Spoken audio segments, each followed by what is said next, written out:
అదేమిటండి, నాలుగో మరేం వడ్డించుకోకుండానే భోజనం ముగించేస్తున్నారు? అప్పుడు ఉప్పు తక్కువైందే. పాపిష్టిదాన్ని, క్షమించండి.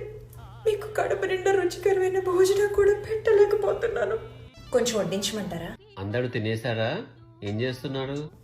అందరి భోజనాలు అయిపోయాయండి. అత్తయ్య గారి గదిలో పడుకుని రేడియోలో మధుర గీతాలు వింటున్నారు. మావయ్య గారు మేడ మీద పిల్లలిద్దరిని పడుకోబెట్టుకుని చందమామ కథలు చెప్తున్నారు. నువ్వు తినేసేయ్. మీది అయిపోయిన తర్వాత మీ కంచెల్లోనే తింటానండి. ఇవ్వండి, మీ ఎడం చేతి వైపు ఆవకాయ గిన్నె ఉంది కదా, ఒక్కసారి అందుకుంటారా? అదేంటి మీరు పెరుగులో కంచి పెట్టుకోకుండా తినేస్తున్నారు? కూర వడ్డించమంటారా? నేను వడ్డించుకుంటాను, నువ్వు ప్రశాంతంగా తిను. సరే. ఆఫీస్ నుంచి వచ్చేసరికి నాకు బాగా ఆకలేసింది, అందుకని నీకోసం వెయిట్ చేయకుండా తినేసాను. సారీ.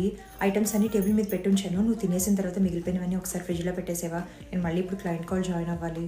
హలో, నువ్వు ఆఫీస్ నుంచి వస్తూ డిన్నర్ ఏదో ఒకటి తెచ్చేసుకో. నేను తెచ్చుకుని తినేసాను బిర్యానీ. నీకు కావాలని అడుగుదాం చాలాసార్లు ఫోన్ చేశాను, కానీ నువ్వు తీయలేదు.